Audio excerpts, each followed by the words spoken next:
Praise the lord. నిన్నటి దినమున నాకు 1000 సబ్స్క్రైబర్స్ అయ్యారండి.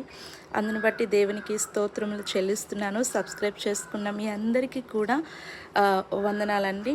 అయితే ఈరోజు దేవుడు మీతో మాట్లాడుతున్న వేళ, అంటే ఈ సాయంకాలపు వేళ దేవుడు మీతో చెప్తున్న మాట ఏంటి అంటే, చాలా కష్టపడిపోయాము, రోజంతా చాలా విసిగిపోయాము.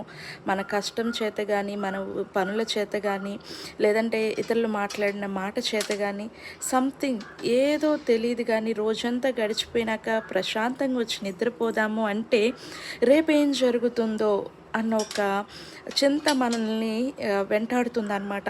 అయితే దేవుడు వాక్యం ద్వారా ఏం చెప్తున్నాడంటే, రేపటిని గూర్చి చింతించకండి, రేపేం జరుగుతుందో మీకు తెలీదు. కాబట్టి రేపటిని గురించి చింతించకండి.